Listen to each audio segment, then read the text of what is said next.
Hello সবাইকে, সবাই কেমন আছো? আশা করছি তোমরা সবাই খুব ভালো আছো। আর আমিও কিন্তু খুব ভালো আছি। তো চলো তাহলে আজকে ভিডিওটা স্টার্ট করা যাক। তো ঘুম থেকে আমি কিন্তু বেশ দেরি করেই উঠছিলাম মা বাড়িতে। তো তোমরা ঘড়িতে দেখতেই পাচ্ছ কটা বাজে। সত্যি কথা বলতে অনেক রাত্রির করে লুডো খেলা শেষ করে আর শুতে শুতে অনেক দেরি হয়ে যাচ্ছে। তো হ্যাঁ হ্যাঁ হু করছিলাম, সবাই মিলে থাকলে একসাথে যা হয় আর কি। আর এদিকে আমি ঠোঁটটা দেখাচ্ছিলাম, আমি আগের দিনকে লিপস্টিক তুলতে ভুলে গেছিলাম। আর এদিকে আজকে বিপত্তারিণী থাকায় তো মামি এদিকে ধাগা পরিয়ে দিচ্ছে। তো স্নান করে উঠে সবাই পরে এদিকে মামিকে তারপর আমি হাত দিয়ে দিলাম, তারপর মামি পরিয়ে দিল। তারপর এখানে মামিও এদিকে কত সকালবেলা উঠে পুজো দিতে গেছিলো। আমি ভেবেছিলাম কি যাবো, তাহলে আগে ঘুম থেকে তো উঠি, তারপর আমি যা পুজো দিতে যাওয়ার কথা ভাববো। এই করে করে আমার জগন্নাথ ঠাকুরের তলায় ওখানে পুজো দিতেও যাওয়া হয়নি। তো এদিকে এখানে দেখতে পাচ্ছ এখানে সব আরও দাগা রয়েছে। এবার সবাইকে একটা তারপরে আমরা এখানে প্রসাদ খাবোর জন্য বসে রয়েছে। তারপরে আমি কিন্তু উঠে গিয়ে তারপরে ফ্রেশ হয়ে নিয়ে আসার পরে তারপরে আমাকেও দিয়ে দিয়েছে প্রসাদ। তো একটা বিস্কুট খাওয়ার পরে প্রসাদ খাচ্ছিলাম। আর আমার কিন্তু এখানকার যে সন্দেশ বলো এত সুন্দর লাগে না বলার মতো, সন্দেশ কালাকাঁদ মানে আলাদাই টেস্টেড। আর এদিকে মামি আজকে বিপত্তারিণী থাকায় সব রেডি করছে আলাদা আলাদা, যেহেতু ওরা আজকে আলাদা খাবে তো সেই জন্য এখানে সব কিছু সরঞ্জাম রেডি করেছে ওদের আলাদা রান্না করবার জন্য। তো সেখানে আমি এখানে দাঁড়িয়েছিলাম। আর তারপরে দিদমা গেছিলো প্রসাদ নিয়ে এসছে জগন্নাথ ঠাকুরের ওখান থেকে। আর এদিকে ভাইয়া পায়েসের ওখান থেকে ফুলটা তুলে বারবার এদিক ওদিক করে যাচ্ছে, মানে কিছু বলার নেই এদিক থেকে। আর এখানে ভাইয়াকে বলছে ভাইয়া সরি, আর ভাইয়া এদিক থেকে মাথাটা দিয়ে দিচ্ছিলো। যাই হোক, তো তারপরে এবার মামিরা যেহেতু লুচি আর ছোলার ডাল করেছিল খাবে বলে, আর আমরাও খেয়েছিলাম। মানে অ্যাকচুয়ালি আমি খেয়েছিলাম লুচি ছোলার ডাল, কারণ আমার তো খুব ভালো লাগে। মায়ের যখন উপোস যতবারই হয় আর যখন তোমার হচ্ছে গিয়ে এটা ওটা খেতে হয় তখন কিন্তু আমি লুচিটাই খাই। আমার কিন্তু খুব ভালো লাগে। ওই একটা দিন ভাতটা না খেলে কিন্তু কী হয়েছে। আর তারপরে ভাইয়া বলেছিলো যেহেতু আমি অর্গানিক মেয়েতে নিয়ে গেছিলাম আমি সবাইকে পড়াবো বলে, আর সেখানে ভাইয়া বলছে আমাকে একটু করে দিলাম যে ঠিক আছে তোকে এটা তাহলে ত্রিশূল করে দিচ্ছে। দেন তারপরে আমি ওকে ওর হাতে একটা ত্রিশূল করে দিয়েছিলাম। দেন তারপরে সেদিনকে মামির রেস্ট থাকার কথা, সেখানে মামিকে আমি রেস্ট করতে না দিয়ে খাওয়া দাওয়ার পর যখন মামি শুয়েছে তখন আমি মামির হাতে মামিকে বলছি মামি তুমি একটুখানি হাত এরম করে থাকো, তারপরে আমি মেহেন্দি পরে দেবো, কারণ তো সময় পাচ্ছিলাম না সত্যি কথা বলতে। তারপরে আমি এই কাজটা করেছিলাম। তো কেমন লাগলো তোমরা তো অবশ্যই জানিও। আমি একটু রেস্ট নিয়ে নেওয়ার পরে আমিও তারপরে একটু রেডি হয়ে নিলাম, তারপরে দেন বেরিয়ে পড়লাম।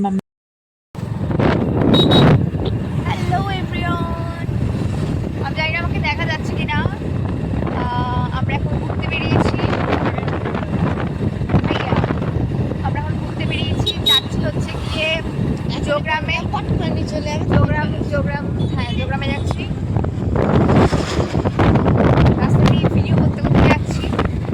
আর আজকে আমি দুপুরবেলা যেহেতু মেহেন্দি করছিলাম বলে তারপরে আমি তো এমনিতে বিকেলবেলায় স্নান করি, আজকে আর একটা জিনিস দেখাচ্ছি তোমাদের, দেখো একটু কি সুন্দর লাগছে দেখতে।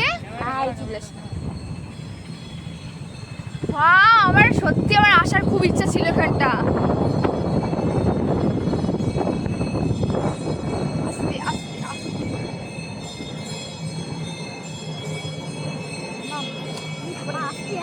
এই আমি এক্ষুনি ভয় পেয়ে গেছিলাম রে।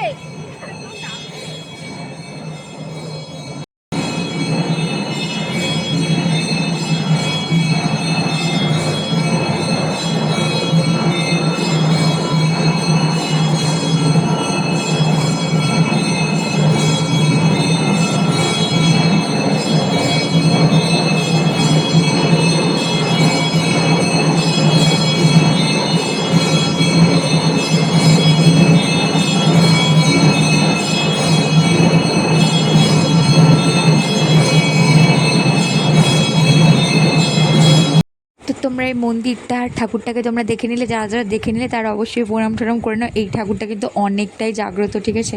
তো এটার অনেক বড় একটা কাহানি আছে। এটা আমার দিদমাদের মুখে শোনা, যদিও আমি এটা সত্যতা বিচার করিনি। তো বিশ্বাসে মেলাই বস্তু তর্কে বহুদূর। তো যাই হোক, তো আমি সেই কারণে আমি আর কোনো বিশ্বাস বা তর্কের কিছুতেই চাচ্ছি না, যেহেতু আমার দিদমার মুখে শোনা। তো আমি এটার অবশ্যই একটা কাহানি তোমাদেরকে বলবো কোনো একটা সময়।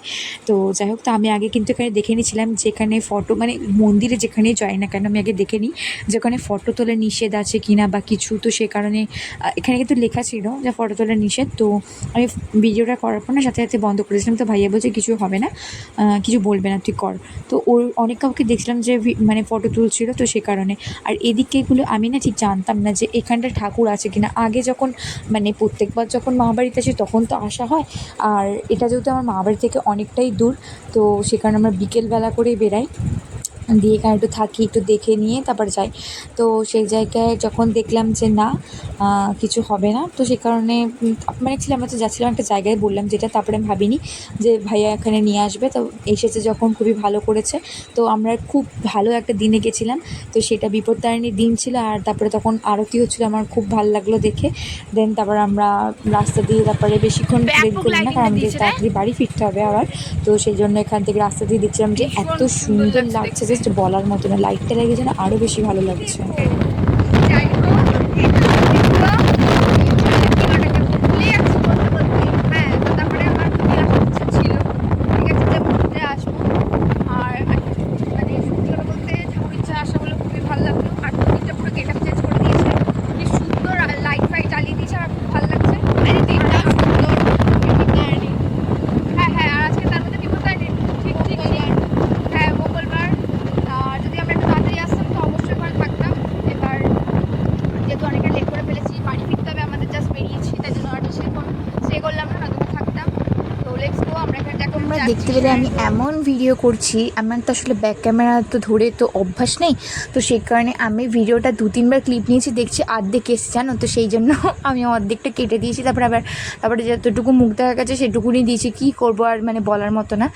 আর এদিকে আর সত্যি কথা বলছি, যেহেতু ভাইয়া বাইক চালাচ্ছিল বলে এখানে কোনো ভাইয়াকে কোনো ডিস্টার্ব করিনি। আর এখানে এভাবে ভিডিও করতে করতে যাচ্ছিলাম কি বলবো। আর যদিও অনেকটা লেট করে বেরিয়ে পড়েছিলাম, তো তারপরে আমরা চলেছিলাম জোগ্রামে। আর এখানে দেখতে পাচ্ছ চিকেন সেটে লেখা রয়েছে 30 টাকা, আর চিকেন মোমো ছিল 1 প্লেট 50 টাকা, 5টা দিয়েছে। আর আমি জানি চিকেন মোমোটা কীরকম একটু দেখি। তো তারপর যখন আমরা গেলাম, তো পুরো সেই মনে হয় যেরকম রুটির সেই গুচি বানায় না ময়দার রুটি, মানে আটার, পুরো ঠিক অত বড় বড় খেতে, মানে খেতে বলছে, দেখতে এত ভালো লাগছিলো বলার মতো না। যে তাহলে হয়তো অনেকটাই দেবে হয়তো, মানে দেখে তো আমার ভালোই লাগলো বেশ। আর আমাদের দিকে কি সেরকম অত বড় বড় বানায় না, যেরকম এটা পুরো এত বড় বড়, একটা খাওয়ার পরে না পুরো পেটটা ভরে যাবে। তো তারপরে আমরা নিয়ে নিয়েছিলাম 2 প্লেট চিকেন মোমো, আর হচ্ছে কি তোমার নিয়েছিলাম 3টে চিকেন সাটে। আর চিকেন সাটেটাও কিন্তু মানে ভালো ছিল, দেখতে তো ভালোই লাগছিল। এবার বাড়িতে গিয়ে টেস্ট করার পালা। আর এদিক থেকে আমরা যাচ্ছিলাম, এটা হচ্ছে ওই যে ওই পাশেটা যেটা দেখতে পাচ্ছ, এটা হচ্ছে ন্যাশনাল হাইওয়ে, যেটাকে আমরা দিল্লি রোড বলে থাকি। তো ওইটা, আর আমরা ওই দিক দিয়ে যাইনি, কারণ আমাদের দিক দিয়ে যাওয়া পড়ে না। তো সেই কারণে হাই রোডে উঠিনি। আর মানে প্রচণ্ড জোরে তো গাড়ি চলে হাই রোডে, যেরকমটা জানি আমরা সবাই। তো সেই কারণে আমরা ওই দিক দিয়ে যাওয়া পড়ে না, যদিও আর ওই দিক দিয়ে যাইনি। তাই আমরা নিচে আরেকটা রাস্তা আছে, তো সেটা দিয়ে যাচ্ছিলাম। তো এখানটা অন্ধকারে বেশ ভীষণ ভালো লাগছিলো সত্যি কথা বলতে। তো সেই কারণে ওইটা ভিডিওটা একটু আমি ক্লিক করছিলাম। আর তো বেশ ভালো লাগছিলো দেখতে। আর এত স্পিডে গাড়িগুলো যাচ্ছে, বাপ। তো যাই হোক, আমরা কিন্তু অনেক হই হুল্লোড় করতে করতে যাচ্ছিলাম। আর এইদিকে আমি তো ব্যাক ক্যামেরার ফোনই ধরতে পারছিলাম না, মানে হাসিও পায় লাস্টে দেখে বলার মতো না। যাই হোক, আস্তে আস্তে সব হয়ে যাবে, আমি তো প্রফেশনাল না। তো সেই কারণে যাই হোক, তো অনেক আনন্দ হলো, অনেক হই হুল্লোড় হলো। যদিও এটা যদি একটু দিনের বেলায় আসতাম, মানে একটু বিকেল টাইমে আসতাম, সব তো দেরি তো আমার জন্যই হলো না। স্নান করে আমি দেরি করে এলাম, তাহলে ওরা কী করে বেরোবে আমায় ছাড়া। আর এদিকে তো আমি বলেছিলাম যে আমাকে নিয়ে যাবি না। তো কী বলবো। আর যাই হোক, তারপরে বাড়িতে এসে কিন্তু বিশ্বাস করো চিকেন মোমোটা খেয়েছিলাম, জাস্ট ওয়াও ছিল। তেমনি চিকেন স্যাটেটাও ওয়াও ছিল, মানে প্রত্যেকটা খাবার ইজ জাস্ট অসাম ছিল। তো যাই হোক, এই ছিল আজকে ভিডিওটা। কেমন লাগলো তোমরা চ্যানেল দেখা যায় নেক্সট